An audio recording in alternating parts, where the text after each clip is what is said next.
friends, welcome to my brand new channel. I've been wanting to make this video for a while.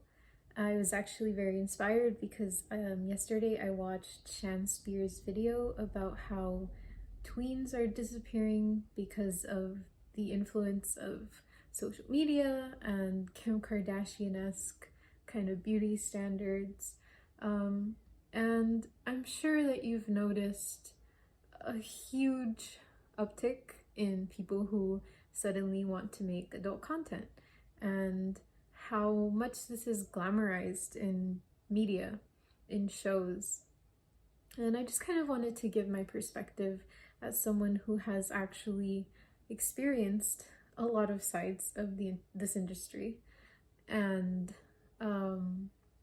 yeah, I feel like a lot of what you see in media and from what people post is very reductive and really just not accurate to what the average person will experience. And I want to make it really clear that I'm not a SWERF and I don't support SWERF rhetoric. SWERF is a SW exclusive radical feminist. Sex workers very much need to be protected and deal with a lot of discrimination, and there's a lot of intersectionality that goes into this because a lot of sex workers happen to be women of color as well. So women are already marginalized, women of color are marginalized. Being a sex worker on top of this is very difficult. It makes it very difficult to navigate a lot of things. So I also want to acknowledge that there's a huge difference between full service sex work and online sex work. There are dangers that come with both, but I'm only speaking on my experience as an online sex worker, which is definitely a big privilege.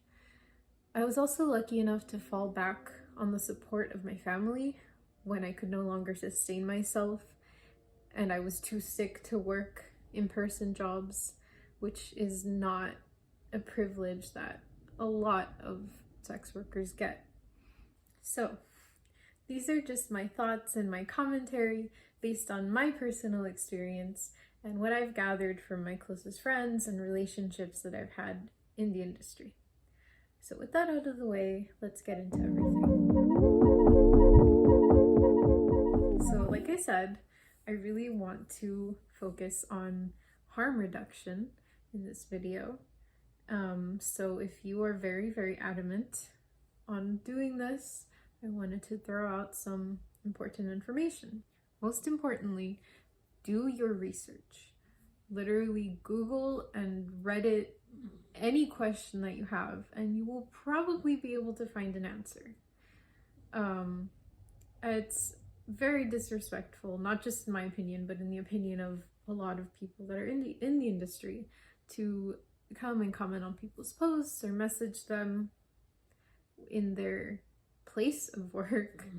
And especially if it's a general question like, where do I start? Should I start?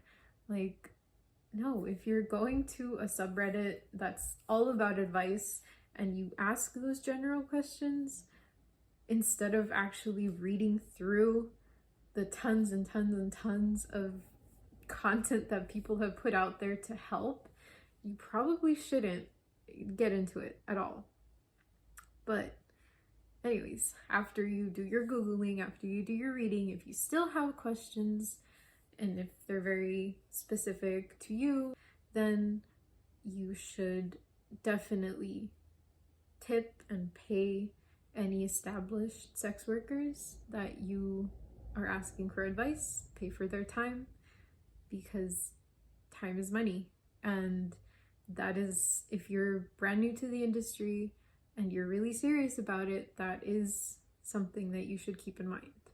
And on that note, be wary of anybody that guarantees big numbers, instant success, anything like that, because those people tend to have very MLM, multi-level marketing scheme type things going on, especially if they have success stories that are exclusively conventionally attractive skinny white girls.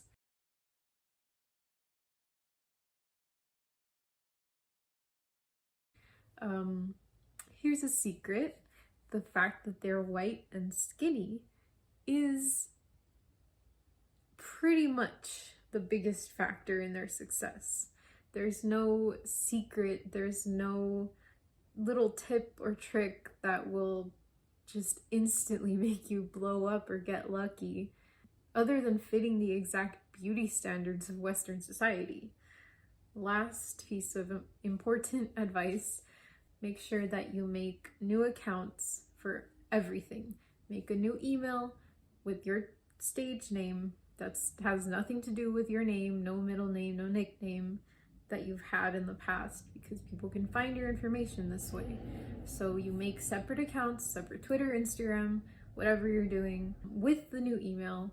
And also never, ever, ever, ever post the same pictures that you post on your sex work account to your regular accounts, because those pictures can be traced back and your face and name will be connected. So just keep that in mind. Now I'm gonna talk about the really crappy parts that will probably make you not want to do this if you're not already in it.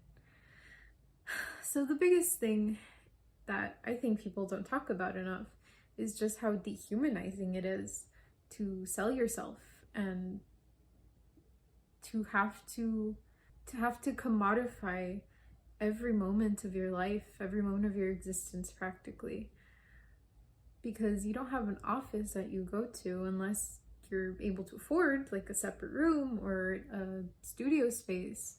For the most part, you're not gonna have a separate work and life. This is very interconnected, which is one of the things that makes it very difficult. And sure, it can be empowering to some people for some amounts of time, but you really do have to objectify yourself constantly. You're going to be called ugly, fat, whatever parts of yourself you choose to share will be picked apart and criticized by people on the internet. And they will openly admit to purely seeing you as an object. The unsolicited advice from men that I've received, basically telling me that I can't have hardships, I can't be poor or struggling because it's unsexy, disgusts me.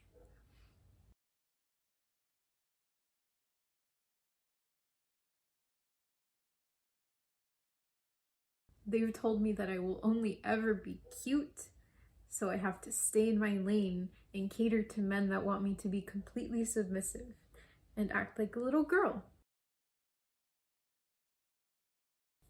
Which obviously I don't want to do. And I won't go into a lot of detail on this part because it was traumatizing for me, and I'm sure it could be traumatizing for a lot of people. But some of the things that men ask you to do are traumatizing just to read, truly, from incest to bestiality. Unfortunately, it's a very common thing. And I'm not here to kink shame, but when you have old men legitimately pressuring you into pretending to be their daughter, it's just sickening. It's really gross. Obviously, not all clients are like this, but these kinds of people have seriously taken a toll on me. And if you're trying to do this, they will definitely take a toll on you. They'll reach out to you, and it's gonna suck a lot. Another fun subset of people that you have to deal with are time wasters. Time wasters will try everything to get your attention and time for free, which will likely take up a huge chunk of your day. So yeah, that means some days you might put in well over 8 hours of work, content, editing, posting, replying to comments and messages, and making your own separate posts from all of this because you have to stay active. and you won't even make $1. Before there was a big push for all of this to be so mainstream and celebrities making their OnlyFans accounts and all of that, things were very different. Pricing was very different. There wasn't a lot of supply for the demand, and I feel like customers recognize that personalized adult content is a luxury, and that's not how they seem to treat it now. I feel like all of this has kind of attracted a lot of people that are very entitled, and they feel that they're entitled to you for the lowest prices. So the most common thing that models do is focus on quantity over higher pricing, which of course the top 1% of people benefit from. There's a very, very, very low chance that you will make enough subscribers. Even if you charge $5, doesn't mean enough people are gonna subscribe to make it sustainable for you. So I have huge grievances with the way camming and sex work are portrayed in media. Someone who knows nothing about sex work or any kink or fetish communities just instantly makes $100 on their first try. This creates the false narrative that 1, sex work is super easy and lucrative, and 2, it's somehow this glamorous thing that definitely won't possibly affect you for the rest of your life. Take Kat from Euphoria, for example.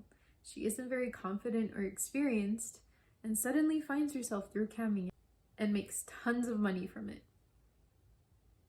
as a minor.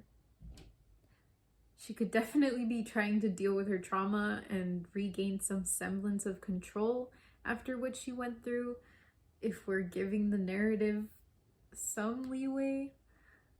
But Jesus Christ, there's nothing glamorous about being spread and going viral on. This is actually a huge issue with this site, and this is a whole other topic, but they have an extremely shady history with refusing to help minors who were victims of exploitation and profit off of their abuse being spread on the site, which is reprehensible. Like I said, this is another huge topic for a different video, but it really lends to the fact that media has a pretty sick and twisted way of conflating minors' exploitation in general, to actual sex work, which is a completely different thing. So they literally take exploitation and make it into this glamorized, somehow desirable lifestyle. It's not a lifestyle, it's exploitation. Even when adults are the subject of this glamorization, it's still just wrong. Sex work is not just taking a picture, posting it, and boom, $100. Most of us have to do everything behind the scenes.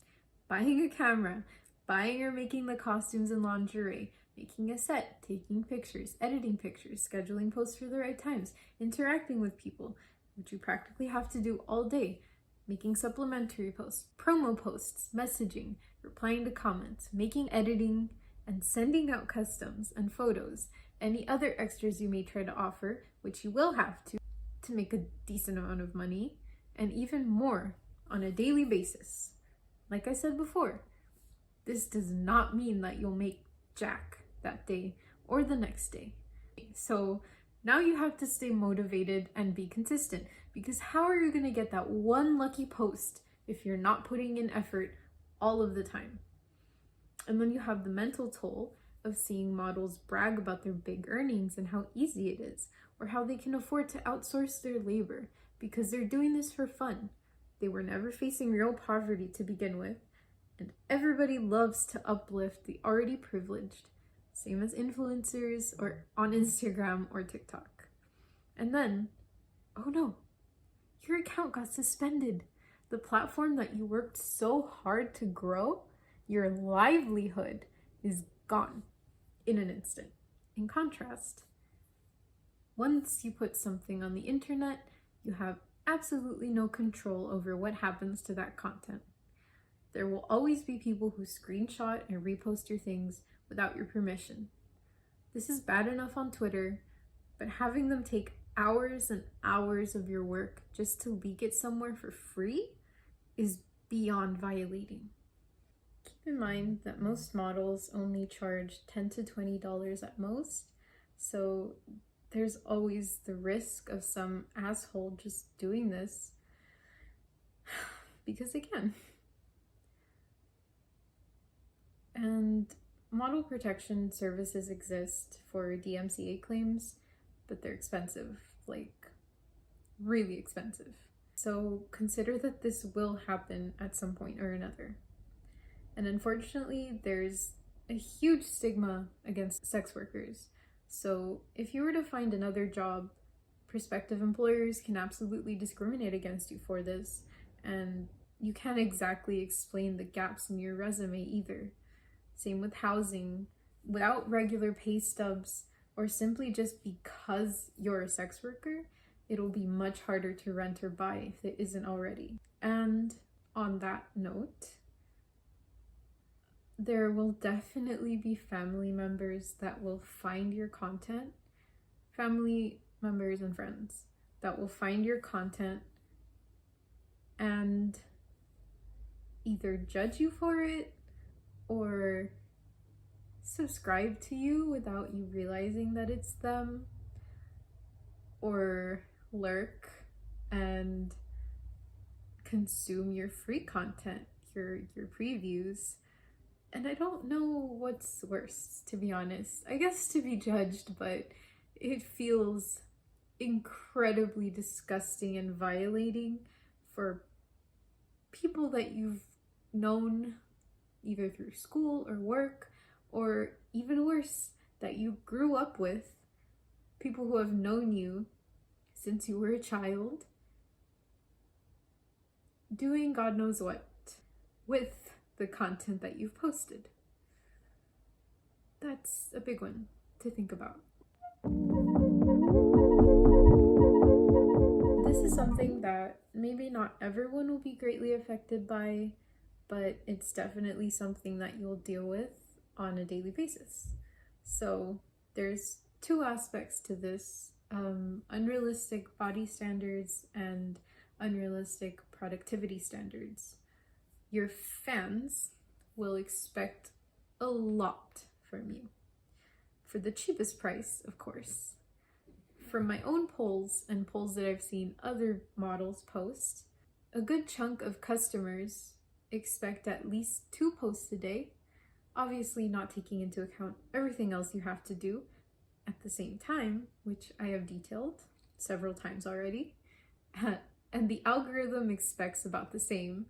So don't even think about taking a day or 2 off, because your engagement and visibility will drop, which I've always found to be way more stressful than just pushing through and doing it every day, all day.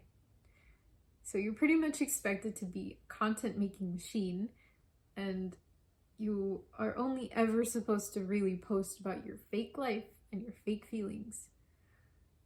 And as far as body standards, a shocking amount of people don't realize that people edit their pictures. What? If you haven't, I definitely recommend checking out those Instagram versus reality accounts on Instagram, and there's videos on YouTube as well. I'll probably link a couple good ones, because I think if you're consuming this kind of media every single day, it's definitely warping your sense of reality of what is normal and what is achievable and what is just completely fake. I'm not hating on anybody who edits their pictures. I've had to edit my pictures. We all are selling a fantasy here, and unfortunately, if you don't tick certain boxes, if you don't fit certain standards, you're just going to be overlooked, because it's not even just on an individual level, but algorithms discriminate against ethnic features and bigger bodies and darker skin. It's disgusting and it's absolutely corrupt, but that's what you have to face. When your livelihood is based so heavily on your appearance, which of course is not good for your mental health, I think. It definitely can mess you up in a lot of ways. And there's a huge, cognitive disconnect that I don't think people recognize. The main point of this is that you see crazy bodies and poreless faces, and even though you realize logically it's poses and lighting and editing, it's still damaging when you have to live up to that, and you feel like you're not good enough, and it will make you feel like you're not good enough if you're doing this every single day and you're relying on it. So I think by now you probably have a picture of what it's actually like on a daily basis to be in sex work. And I want to talk about the platforms a little bit, because that's a whole other shit that you have to deal with if you're in this. So Onlyfans, of course, is one of the most popular sites right now. The reason they've blown up so much is because of sex work, period. It's not anybody else on the platform that has brought it to the mainstream, and yet they have no respect for the largest portion of people that make their money. They take 20% of what you earn and yet constantly shut down the site for days on end with no warning to the models. Like, how many of us were relying on that as our income, and it already takes a week to process whatever you make, and then all of a sudden we can't earn anything for days, and they couldn't send us a courtesy email, and that's just how they are. That's just what they do. They have broken systems that don't work, and they don't have a homepage, so you have to do all of your own marketing and grow separate from the site. This is why celebrities are so successful when they make their OnlyFans. Even if they don't even post explicit content, they still have millions of followers, and that makes them $1 million overnight. And the best part is, they are never going to feature you. They feature amazing content creators like Bella Thorne, who cosplay as sex workers for a week and never actually have to deal with the consequences or the shit that sex workers have to deal with. So, OnlyFans sucks. You have clip sites where you can upload videos, but that's basically a whole other social media platform that you have to figure out the algorithm for and post all the time for, which is difficult to do. And you have Fansly and other smaller sites that are similar to OnlyFans in their structure, but that's the issue, is that they're a lot smaller and customers already have their eggs in the OnlyFans basket. So they're really not going to want to switch unless they're extremely invested in you, and that's pretty rare. Okay, so there's a lot to this, and I would definitely like to go more in depth with this, but I'm going to keep it brief just for the sake of clarity, and so we don't get too off topic here. I really recommend watching Salem Tovar's videos about TikTok, social media, beauty standards, and all of that. They're all amazing, and definitely go over all of this in more detail. So definitely check that out. I will link that.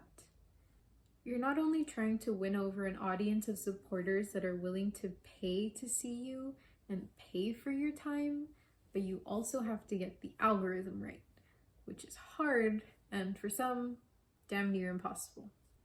Even safe for work content can and will be flagged if you're not taking the proper precautions. Your options are basically Twitter and Reddit for full freedom of what you post, but that doesn't mean you'll be successful in either. Twitter will shadow ban you without a warning, and it can be incredibly difficult to come back from. And you must flag your account as one that posts sensitive content, or you will be banned forever. No Twitter ever again. This, of course, means that your account won't be recommended to anyone, and so this is why you have to be super active and comment on people's things and retweet other people and be part of content sharing groups to get retweets, because you need to be exposed to new audiences constantly to gain anything financially. And Reddit, oh, there's unkind people everywhere online, but Reddit, in my experience, has definitely been among the most toxic, horribly entitled, rude, cruel, vile users. It's the same story. Another place that you need to post all the time to get anything good from it. I see other creators who are incredibly talented and hardworking get nothing. And it feels incredibly frustrating as a woman of color who has spent almost every day for years working, and to see that happen to my friends and people that I don't know who are also women of color. And that leads us to the next point. I think the worst one. So this is obviously a big one. And no question, Black and Indigenous women are treated the worst. Not just by individuals, but also by the algorithm. I've seen some vile, disgusting things said about Black and brown women in sex work on Twitter. And it's not even outright racist posts all the time, although you do see that a lot. But it's also a constant barrage of like, oh, if your genitals aren't this color, if your nose isn't tiny and swoopy and cute like mine. These people have the privilege because they fit Eurocentric beauty standards, and they don't have to put as much of themselves out there because people pay them just for existing. And it's very disheartening, it's very frustrating. It's very frustrating. One of the most disgusting things I saw personally was a group of girls who were all white, all in the top 1% of earners on Onlyfans, targeting and harassing a fellow Mexican sex worker who was just existing, trying to make a living, and they kept their platforms. They were saying really, really disgusting things, calling her a monkey, making fun of her body parts, and I checked back to see if they were still around a while later. And not only were they around, but one of the girls was posting her earnings and bragging about how much she makes and how little she has to do for it. And I think that's one of the things that really just started to make me feel like, wow, what is the point of working so hard when these people are so disgusting? They're terrible people and they don't hide it, and they just get everything handed to them because of the color of their skin and the color of their eyes and their hair and their Eurocentric features. Now, this is what I've witnessed and experienced personally, but I really do think you'd see a similar pattern yourself. And again, this is a big topic for another video, but the only solution to this is to continue taking up space as women of color and to elevate Black and Indigenous voices.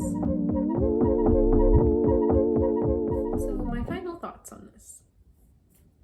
If you're an adult and you really want to do this, of course, that's your prerogative. You have every right to do so. But just don't buy into the idea that it's as glamorous as media makes it seem, or that it's as easy and fun as conventionally attractive boss babes make it out to be.